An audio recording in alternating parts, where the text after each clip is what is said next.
Hi, everyone.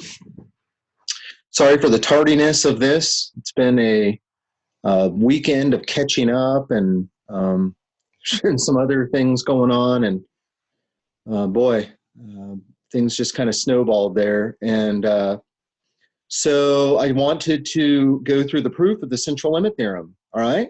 Does that sound like a plan? Um, what I want to do is build on what I had said in that other lecture I sent your way. Hopefully you at least saw the statement of the central limit theorem there. If not, I would highly encourage you to go watch it. Otherwise, this statement and proof aren't going to necessarily hold as much weight or even make as much sense. But there I stated it, and I used it in a variety of contexts, gave some examples. So it was a fairly careful treatment of what the central limit theorem is saying, how one uses it, and hopefully you found that helpful. So please go check that out if you haven't already. And in it, I define X bar, okay, the sample mean. And that's just, you have n identically distributed independent copies of a random variable drawn from a sample, a distribution, and then you actually just divide it by n. That's the so-called sample mean, okay? And then we assume that every one of those has the same mean, mu, and the same variance, sigma squared, okay? And related to this is the so-called sample total, which in that video over there I was denoting by T. This is a notational departure from the book. They like to just write the things out or write the sums in place. I just think it's easier to give these things names. Okay, and one thing that we pointed out over there, and that you could think about anew on your own if you want, it's not hard to see why this is true, but the mean of X bar is actually mu, okay, the same as it was for each individual random variable. And the standard deviation of X bar is the original standard deviation for the individual things divided by the square root of the sample size, square root of n. And what about the mean for the total? Well, that's just n times the mean, because there are n of those things. What about the standard deviation of the sample total? Well, it's the square root of n times the original standard deviation. Okay, standard deviation of the sample total is the square root of n times the original standard deviation. And the other thing I would point out is that if you do sort of a z-score rendering of what's happening here, X bar minus the mean over the standard deviation of X bar, right? That is literally the same thing as the z-score rendering for the sample total. You just multiply and divide top and bottom by n. For some reason, I don't know why probability books don't actually do a very good job articulating that, but these are literally the same thing. They will sometimes state the central limit theorem as if there's two different things going on, but it's the same thing. It's just a different way of looking at the same thing, okay? This is the same z-score rendering. All you have done is you're either just talking about the sample mean or the sample total, okay? But the z-score is the same. That's amazing all by itself, okay? So what is the central limit theorem? Well, the assumptions are, once again, that you have n independent, identically distributed random variables, mean mu, variance sigma squared, and the central limit theorem says that if X bar minus the mean minus its mean divided by its standard deviation, which is the same as the sample total minus its mean divided by its standard deviation, that this quantity converges in distribution to the standard normal. And I kind of put in red converges in distribution. That's what that arrow D, converges in distribution. I talked to you about the fact that the weak law of large numbers is dealing with convergence in probability. This is convergence in distribution, which is a different notion of convergence in probability. And there's a third one called almost sure convergence almost surely, which is what the strong law of large numbers gets at, which we won't talk about it in this class. but I'm just wanting to expose you to some of these convergences and these probabilistic convergence modes. They're important. So what does convergence and distribution mean? Well, that's what I've written down here. It just means that you give me any real number, then the probability that this z-score rendering, I've just written the sample total there, if it's just a sheer arbitrary choice between the two options, this z-score rendering of the sample total, t minus n mu divided by the square root of n times sigma, probability that that is equal to or less than x, which, by the way, this is the CDF. Let me just kind of write this here for your benefit. This is the same thing as f, let me just say, it's the CDF of this random variable, t minus n mu divided by the square root of n times sigma of x, right? So that's the CDF, the CDF. CDF of that thing. You know what I'm saying? Okay.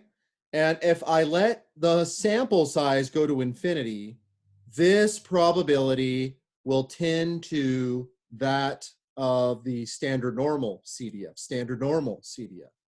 Okay. That's amazing. That means that when I go to compute various probabilities related to the z-score rendering of this,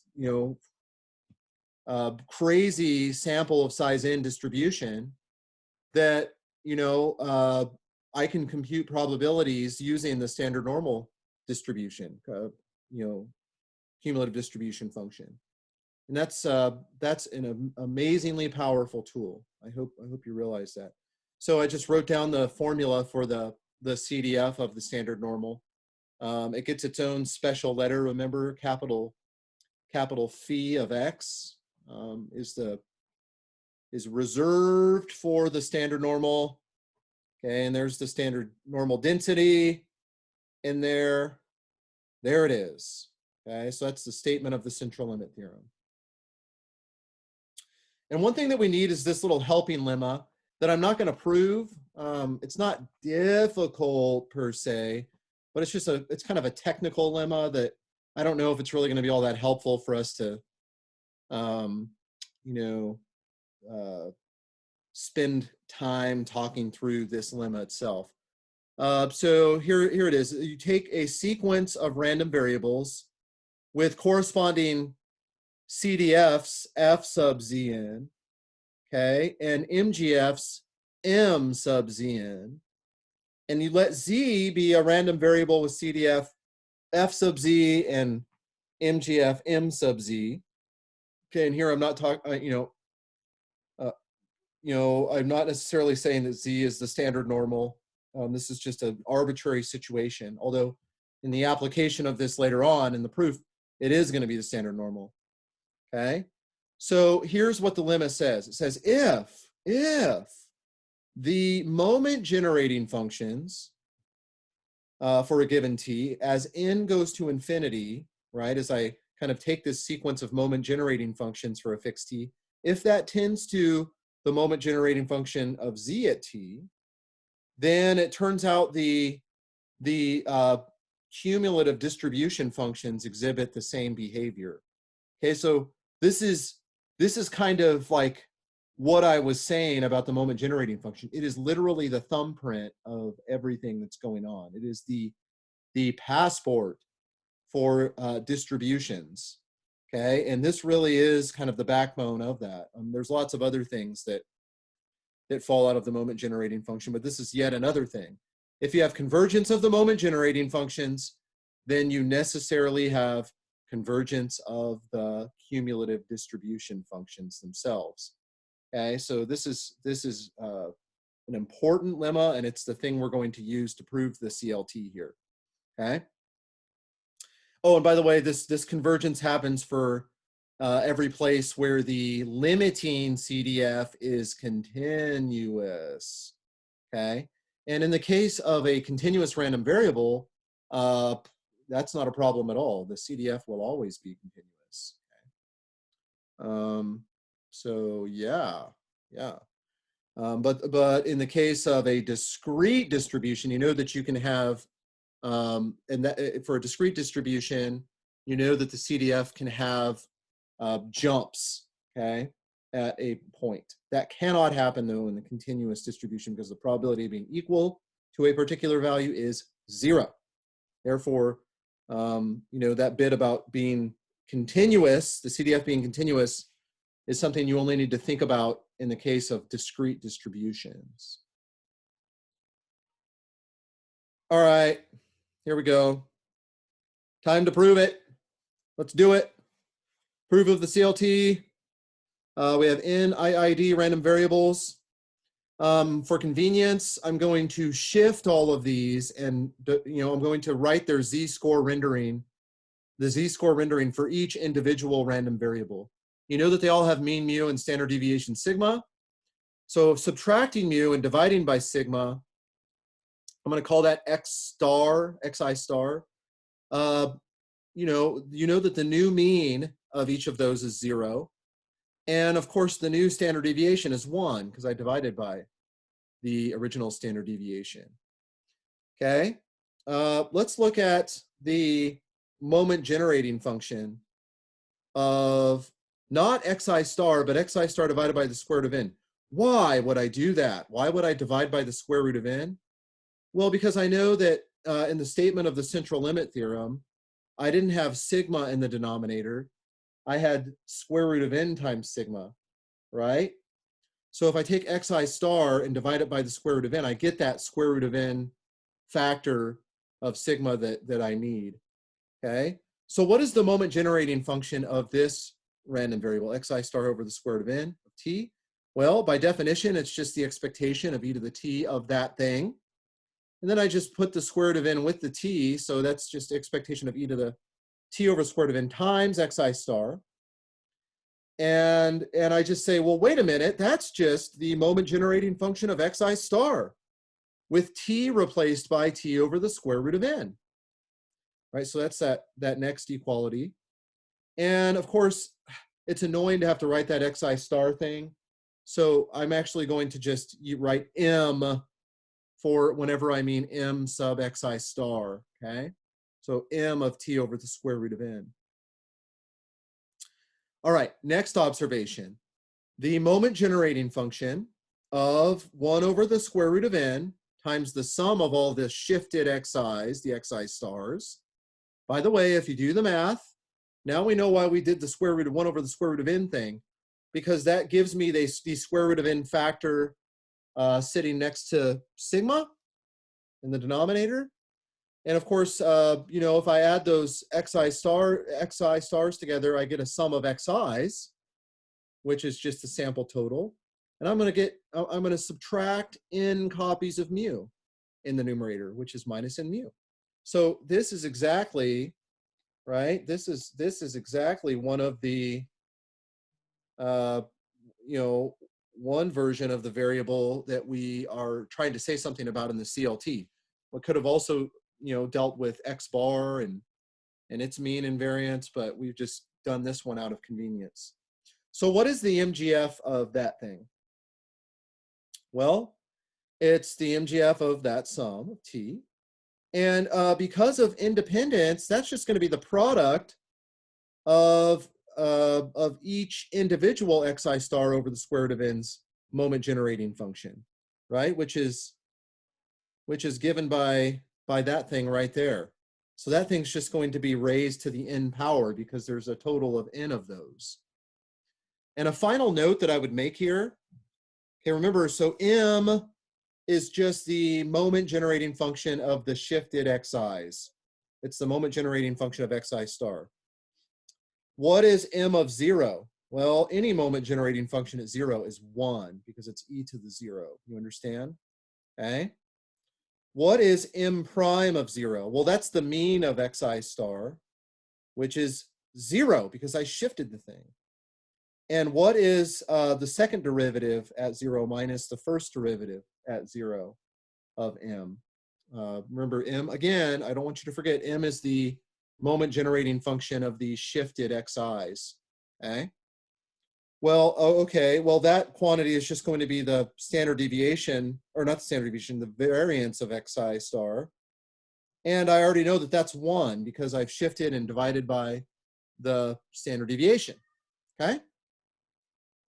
All right. Hopefully that kind of makes sense.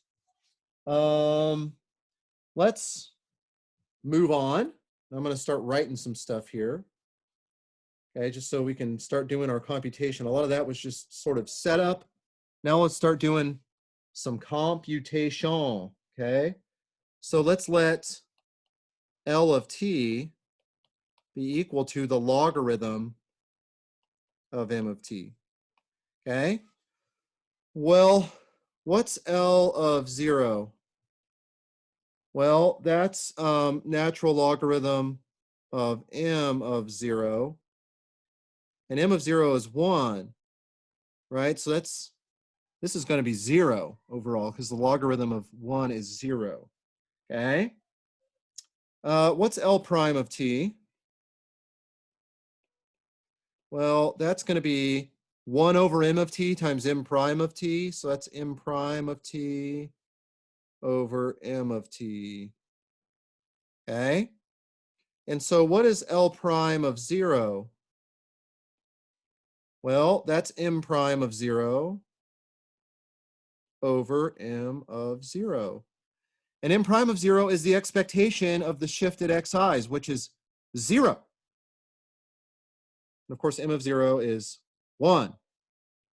I'll just put this as also, I'll write 0 over 1 just to remind you, and that's 0. So L of 0 is 0. L prime of 0 is 0. You're saying to yourself, okay, well, just hang on. What about the second derivative?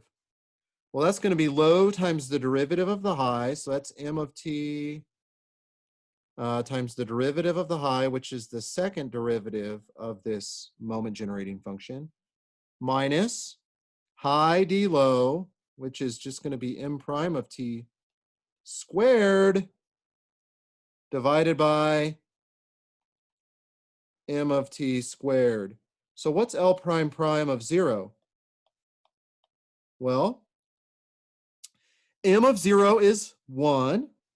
So 1 times, let's see, 1 times m prime prime of 0 minus m prime of 0 squared over 1 squared.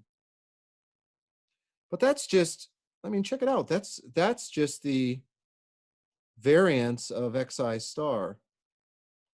Know what I mean? Which is 1. Okay.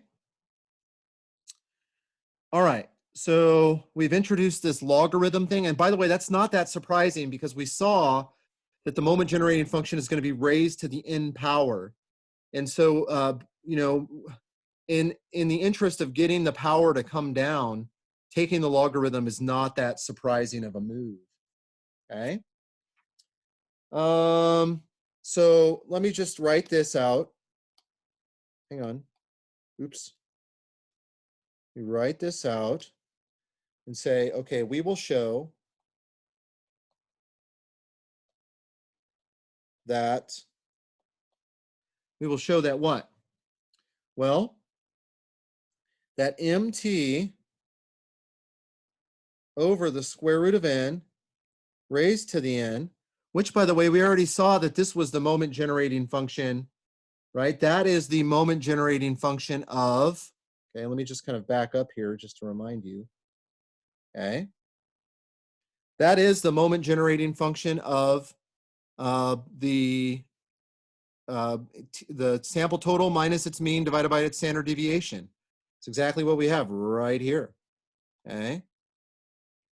Okay, so what we're going to do is we're going to look at the limit of this as n goes to infinity, and we're going to invoke that little helping lemma. Okay. All right. So we will show that this, as n goes to infinity, okay, that this goes to e to the t squared over 2.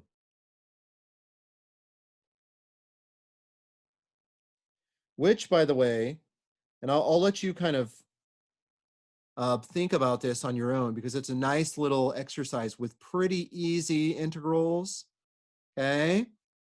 This is exactly the moment generating function of the standard normal random variable at t.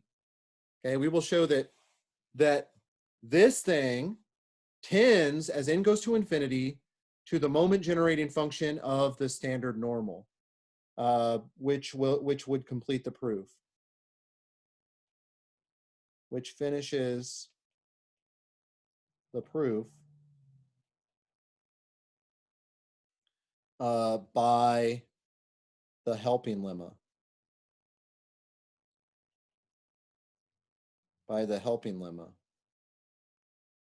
that we wrote over there, okay? So that's what all of our energy is going to be poured into now, okay? And so I'm going to do that, and we will say yes, and we will know that the central limit theorem has been proved, okay? So that's what we're going to devote all of our energy to, is showing that the moment generating function of the shifted xi's raised to the, with t replaced by t over the square root of n, raised to the power n, that goes to e to the t squared over 2, which happens to be the moment generating function of the standard normal. Okay, that is a stunning fact, okay? So let's do that. All right. So, so watch this. We have, let's see here. Let's look at the limit as n goes to infinity of what? Well, let's look at, n times the logarithm of m evaluated at t over the square root of n. Okay, and it's not surprising that that's what we're going to be looking at, because we wanted to know what was going on with m at t over the square root of n, raised to the n, and logarithm pulls the n down, okay? So it's not surprising that that's what we end up wanting to look at. And so, by the way, I mean, just for simplicity, note that this is the limit as n goes to infinity of what? This is just L of t, right? We defined this thing. This L of whatever is the logarithm of m of whatever, okay? L of t over the square root of n divided by n to the minus 1, okay? Now, let me just say, okay, as n goes to infinity, the top goes to 0 because L of 0 is 0. Like, let me write down, let me remind you of some things. L of 0 is 0. We showed that L prime of 0 is 0. And we showed that L double prime of 0 is 1. Okay? So, as n goes to infinity, okay, I fixed t. T is like some number. The inside of the of L goes to 0, and L of 0 is 0. Okay, we already seen that. And the bottom goes to 0 also. That's like 1 over n. Okay, so this is of the form 0 over 0. So what can I apply? Well, L'Hopital. Okay, I can apply the L'Hopital rule if it's of the form 0 over 0 or infinity over infinity. Okay, so what does this end up being? Well, this is the limit as n goes to infinity of what? Now, by the way, the derivative, let me just say that we're going to take the derivative with respect to what variable? Well, the variable that is the limiting variable, okay? So here we differentiate in n, okay? So that's a little strange. We're not taking the derivative with respect to t. We're taking the derivative with respect to n, because n is the thing, that the variable that's moving around right now. T is fixed, okay? So, all right, well, that's interesting. So what is this going to be? Let's kind of sort this out. So this is equal to the derivative at t over the square root of n times, well, what is it? t, I have to take the derivative of what's inside with respect to n. Okay, t times negative 1/2 n to the negative 3/2 over, all right, well, what's the bottom going to be? Well, it's going to be negative n to the negative 2. Okay? So let's kind of simplify this. This is the limit n going to infinity of what? Well, the negative signs kind of cancel each other. The 2 I could put downstairs. Into the negative 3/2 over into the negative 2. That looks like I'm still going to have an n to the minus 1/2 downstairs.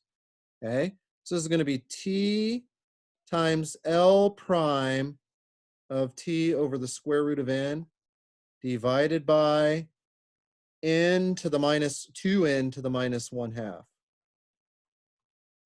All right, now what happens as n goes to infinity? Well, again, L prime, okay, so the inside of L prime is going to go to 0. T is staying fixed, and the bottom is going to 0. This is still of the form 0 over 0.